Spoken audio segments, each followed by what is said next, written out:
few months ago, one of my closest friends at work and I realized our feelings were growing into something more than just a friendship. In our company, it's frowned upon to date co-workers.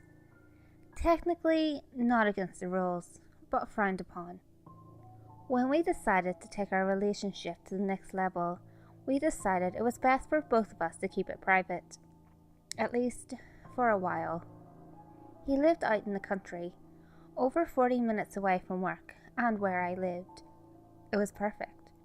He was so far out and in the middle of nowhere, we could stay out there and go into the little town nearby without worry of being caught by chatty co-workers. The only real problem was that we both work night shifts. I almost always work at midnight, and he usually works at 4 a.m. That led us to a lot of commuting in the pitch black that can only be seen on country roads. I always enjoyed the drive. I am a lover of the dark, a true night owl to my core. I loved the drives both when we were together and when I drove in on my own. Some days, I'd work a half shift and then drive out to his house on his days off and crawl into bed with him. Those were always my favourite drives. He lived with some of his family in a large home on an enormous parcel of land. It's broad for acres up a large hill with a pasture and further up thickly wooded forest. I always felt safe there. There were guns strategically placed around the house and enough space between any other house that you could do just about whatever you wanted without anyone calling the cops or knocking on your front door to tell you to keep it down. I always loved that. The privacy of it all.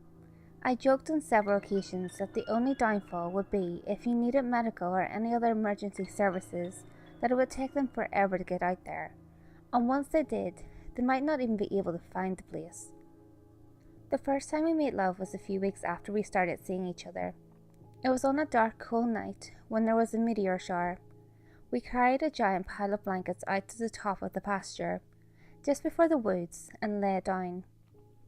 We made a little bed there and curled up under the blankets to watch the show.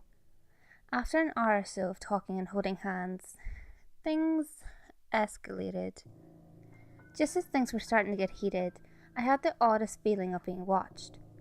It felt like something in the distance just out of view was watching. My entire body shuddered. I tried to shake the feeling, convinced myself it was nothing more than the cold making me shudder, and perhaps an animal in the barn. Or maybe even just an owl having a look to see where the noise was coming from. I let myself believe that, so it wouldn't ruin my night. That night, and many nights to follow, I was plagued with horrible nightmares. Ones I couldn't explain or understand. I felt like being watched. Being watched in a way I couldn't explain.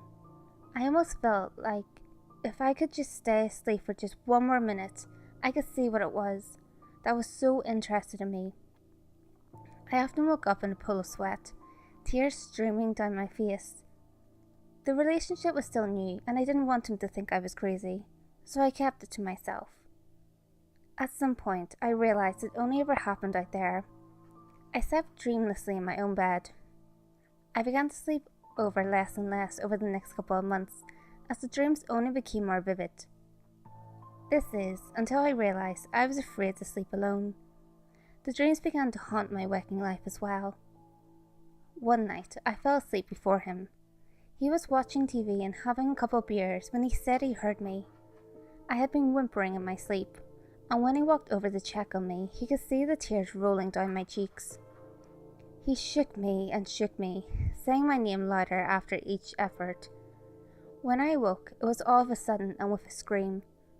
I'm not sure who it scared more. He told me the moment I opened my eyes, they locked onto his, and I looked possessed, or haunted. That I looked like my soul was not in my body. He was visibly shaken by the experience. At this point, I felt obliged to explain to him how it had been going on for so many months. That I couldn't sleep, that the feeling was everywhere. The dreams weren't all of it though. As I was driving, especially to his house, I began to feel watched, like something just out of the scope of my headlights was waiting for me, lurking just beyond the veil. One night, when the moon was full, I could have sworn I saw something out there amongst the trees. My life was being turned upside down. The lack of sleep has been affecting me in ways I didn't even realize it could. I have no appetite, and I've stopped caring about my appearance. I sometimes go days without changing from my boyfriend's oversized hoodie. My work has begun to slip. I'm afraid something bad is going to happen any day. I am a ghost of the person I once was, all because of a feeling. No, more than a feeling. Something is there. My loving boyfriend has been incredible through all this. He might think I'm losing my mind, but he's known me long enough to know I wouldn't just make something like this up. He's been doing everything he can to help. His initial suggestion was to get blackout drunk, one that, with all the stress in my life, I was happy to try. Still, the dreams. Only it was worse that night. I had even more trouble pulling myself out of the dream that night. I felt like whatever was watching me was able to get even closer. So close, in fact, I could smell it. The thick, musty smell of decay and death loomed heavy as I awoke. I was barely able to lean over the bed before puking violently all over the hardwood floor and my slippers. I have also tried sleeping pills, meditation, herbal supplements, and exercise. Nothing has worked. I'm afraid to sleep alone because if I can't wake myself up, someone has to be there to make sure it doesn't get me. He tried to convince me to go see a psychiatrist, but I refused. That's when he made the suggestion of trying to find a forum online for other people who couldn't sleep. Seek help from the same place any good millennial would, the internet. I looked and looked, browsing forum after forum, begging for advice from anyone who had the slightest idea about what I was experiencing. Most people I talked with seemed to think it was one of two things: sleep paralysis or a mental breakdown they attributed to early onset of a mental disorder. That is, until very late one night, as I sat in my truck waiting for it to heat up. I scrolled through yet another forum and saw a picture. The worst picture I've ever seen in my entire life. The face was almost like a deer's skull, but sharper, angrier looking. It had a humanoid shape, except everything about it was longer. It must have been about 7 or 8 feet tall, but its limbs were all much too long. The arms stretching down long past the midpoint of the body, and the long horrible hands stretching out beyond that. It was cloaked in black, so the torso and legs were only a shroud of black, making it impossible to tell what horrors were beneath the darkness. The worst part was the eyes. Truly soulless eyes. There was no pigment, no iris, no pupil, only black white orbs staring out from the skull. But somehow, even still, they were watching me, and I knew that was the thing that had been there all those months. The longer I looked, the thicker the smell became. It was so strong I could taste it. It filled my nose and mouth, choking me. My head was spinning as I began to gasp for air against the putrid smell of rotting corpse. Just because I passed out, I saw the caption under the photo. "They're watching you. They're waiting for you." About 20 minutes later, I was awoken by a loud thumping on my window. I had passed out and a co-worker saw me sleeping in my truck and was going to scare me. It turns out, they were the one who ended up being scared. There was puke down the front of my shirt and dried blood under my nose. Evidently, I looked dead. I explained that it was just a migraine, and I swiftly drove off. On the way to my boyfriend's, my phone died, making the dark drive seem even lonelier and more frightening. Silence gives your brain too much space to think. There's no radio signal out that far, so I drove in silence. I was horrified at what I had seen, but under that was a layer of relief. I wasn't crazy. As I drove on, I also felt that I wasn't alone. When I made it out to his place, I ran upstairs to his room and plugged my phone in, then violently shook him awake, exclaiming that I might have somewhere to start digging. He got one look at me and immediately sent me to the shower and brought his favourite pyjama pants and a big soft t-shirt down to the bathroom for me. He leaned against the sink opposite the shower while I got cleaned up and talked soothingly to me, almost like you would talk to a fussy child you were trying to lull back to sleep. For the first time in months, I felt safe. I was going to find out what was going on. I had an idea now. Somewhere to begin. I went to show the image I had found to my boyfriend, but I couldn't find it again. It was nowhere. The forum I had been in didn't even seem to exist. I was hysterical. I knew what I had seen. I've searched endless hours trying to find it again, but it is gone forever, lost in the web. I can't even find a mention of something similar. I tried to explain what I had seen, but there isn't a way to describe the way it made me feel, or that awful smell drowning me. To a logical person, none of this makes any sense.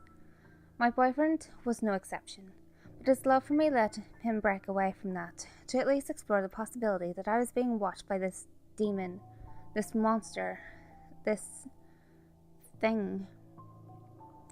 Last night there was a full moon. Not just any full moon. A full moon on the summer solstice. It was so rare and beautiful, the giant moon lighting up the sky above me. The air was so crisp and cool as I started my truck. I began to drive from my boyfriend's house just after 4 a.m, with the moon high above me. The extra light was nice on the winding backcountry roads. Then I began to feel it. Again, the dark, terrifying feeling I've been getting for months. It gets worse and worse every time. I can only imagine it's because it's getting closer to me, to whatever it is it wants. I felt the dark horror flood over me and I began to slow my truck down to a crawl. Just beyond any corner, hiding just behind the trees, it could be there. I thought I saw something move just around a slight turn in the road and slammed on my brakes. I came to a screeching stop in the middle of the road. I could feel my heart slamming against my ribcage, trying to break free. There was a loud noise and lights behind me, and then in front of me, as a huge white semi-truck swerved around me going at least 70 miles an hour. I looked back into the woods where I had seen the monster that follows, but it was just blackness and trees illuminated by high beams. I flicked on my hazard lights and sat catching my breath for just a moment. It seemed as though I had narrowly avoided death twice in the span of a few minutes. That's when I heard it. The most horrible noise I've ever heard. It was all metal scraping, smashed glass, and what I can only describe as crunching. Hearing it hurt my head. It was as if there was so much going on in my brain I couldn't process it all at once. Gathering what I had left of my courage, I decided to see if I could figure out what had happened. I drove slowly up around a corner and saw nothing. Then another, and another. That's when I saw it. Less than a mile from where I had stopped my truck. In the road was the semi. It was road completely blocking the road. It looked like it had rose several times before eventually landing upside down across the road. There was glass and blood everywhere. Far too much blood to lose and still be alive. I parked my truck and slowly approached the mangled cab of the semi. I could smell it again. That awful smell of rotting corpse, of decomposing organic matter, of that monster. Then I began to see them. Deer. There were at least 3 that I could see, or at least pieces of what must have been at least 3 deer. I was first on scene to the most brutal one-car accident I'd ever seen.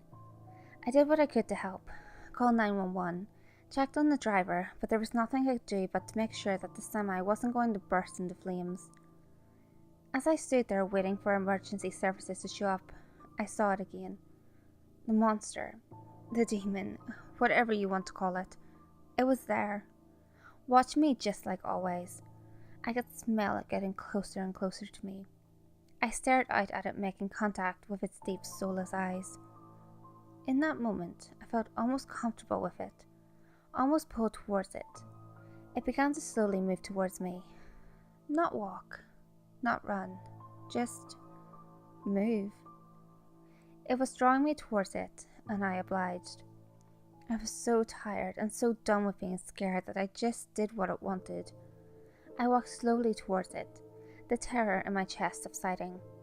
I turned away for just a second as I heard the ambulance approaching, and it was gone. The monster had left me just like that. I haven't slept. The dreams are worse than ever. Its face haunts me day in and day out, tormenting me, beckoning me into the woods. I know what it wants now. It wants me. I don't know why or what purpose. Does it want to kill me? Or did it save my life? I need answers. So, in my last attempt at finding help, I reach out to you. Do you know what this thing is? What does it want with me? Can I get rid of it? Please help. Please, God, help me. I don't want to go into the woods, but I don't know if I can resist it much longer. I don't want to go into the woods. I don't want to go into the woods. I don't want to go.